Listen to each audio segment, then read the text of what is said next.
Is the T-Mobile Revvl 4 Plus worth buying in 2021? Well, in this video, we're going to find out. Hey everybody, this is Andre here covering for Kevin on the Kevin Breeze channel, and today we're going to be taking a look at the T-Mobile Revvl 4 Plus. You can get this phone through T-Mobile or Metro by T-Mobile. For more information on current pricing and availability, be sure to check the link in the description below. Let's get started. So this phone has a 6.52-inch LCD display with a resolution of 720p and a PPI of 269. The phone has an aspect ratio of 18:9, but from personal testing, I found the aspect ratio to be 20:9. We got a water drop here for the front-facing camera, and this camera is 16 megapixels. For a phone of this price, 16 megapixels is definitely high for a front-facing camera, so that is a really good plus that I'm happy to see. This phone comes with 64 gigabytes of storage with microSD card expansion, and that is definitely impressive for a phone of this price range.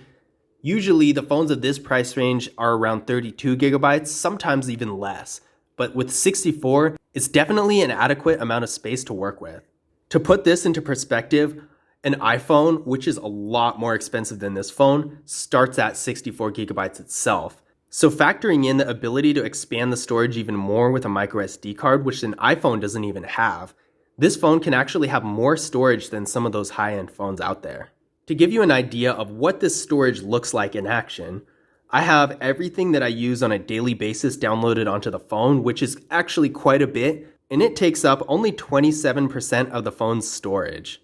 If you're taking a lot of photos and videos and run apps that take up a lot of space, then having a decent amount of storage on the phone is definitely going to be a plus. Now, there's no wireless charging on this phone, unfortunately, but there is a fingerprint scanner.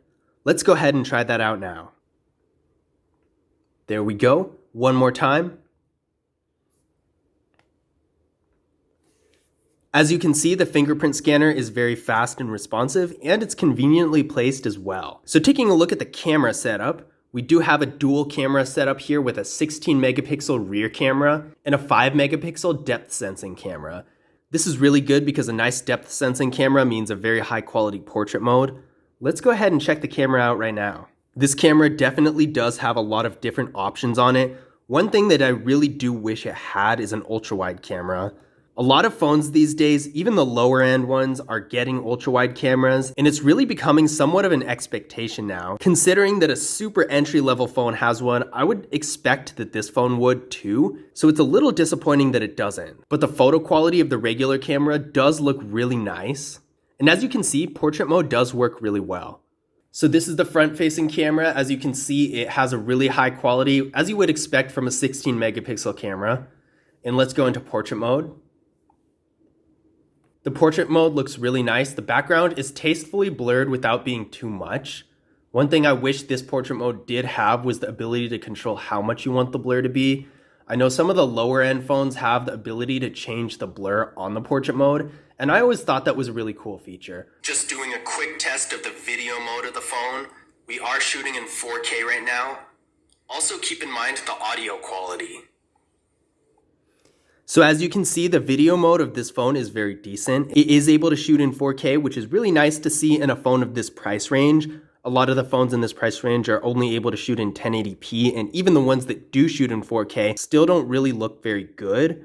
But this phone does look really good in 4K, and as you can see, the audio quality is decent. I would say though, at louder volumes, the audio quality gets a little bit distorted, as you could probably hear there. Now, the vast majority of people use headphones or speakers on their phone, but I personally don't like to use headphones and speakers all the time. So I really do value a phone with a very crisp speaker. And this one is okay, but if I'm listening to music for a longer period of time out of the speaker, it might not be as good of an experience. And that goes for watching videos as well. So definitely keep that in mind. If you use headphones or speakers all the time, then this isn't even going to be a concern for you. But if you're like me and use the phone speaker a lot, then you're definitely going to notice that fuzzy audio when you're playing it at louder volumes. Now internally, we're getting 4 gigabytes of RAM with a Qualcomm Snapdragon 665 processor. I ran a Geekbench 5 benchmark test on this phone, and it has a single core score of 311 and a multi-core score of 1386. Now, compared to higher level mid-range phones like the T-Mobile Revvl 5G, or even older flagship phones, these numbers aren't that impressive, and if you're doing more heavy performance things like video editing, then this might not work out for you. But if you're more in that mid-range where you're doing a lot of content consumption and maybe photo editing and just taking pictures in general and using social media a lot, then this is definitely going to come in handy because this processor is going to be able to handle those kinds of activities. And of course, if you're just using the phone for basic activities like making calls, sending text messages, internet browsing, and that sort of thing, but want the option to do more intensive activities sometimes, then this is still going to be good. Now, this phone has a 4,000 milliamp hour battery, which is actually really good. A lot of the phones in this price range have a much smaller battery.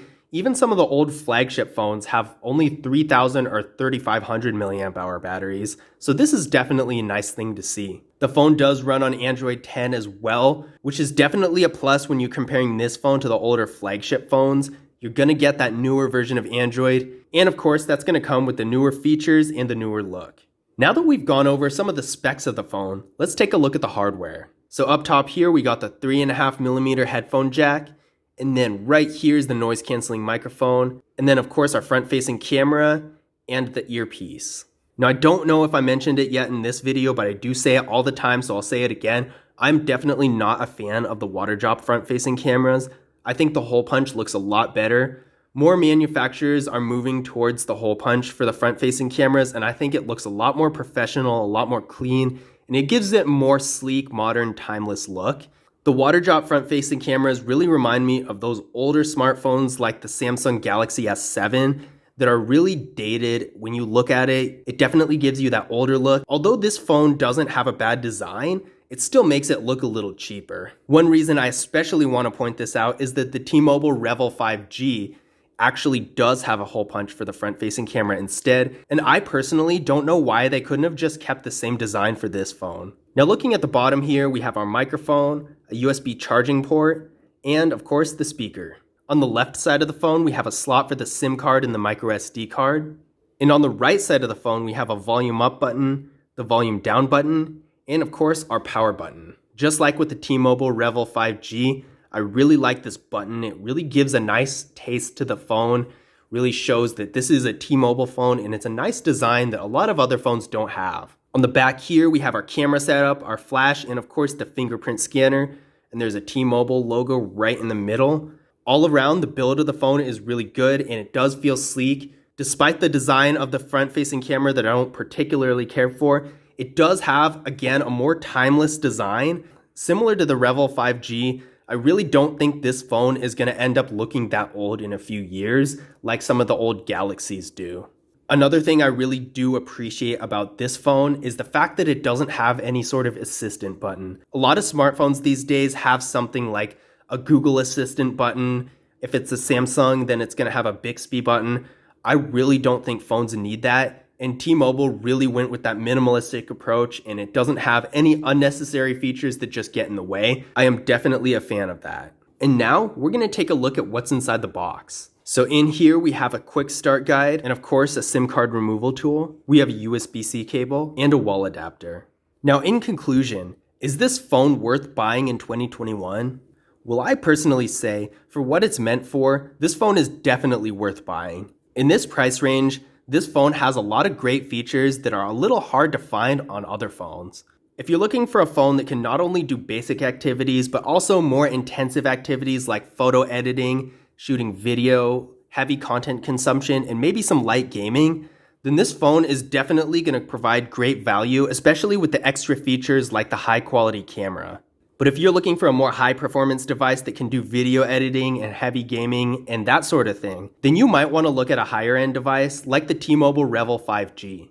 But overall, I do think that this phone is a great value and is still worth buying in 2021. But I hope you guys enjoyed the video. If you did, be sure to leave a thumbs up and subscribe, and I will see you in the next one.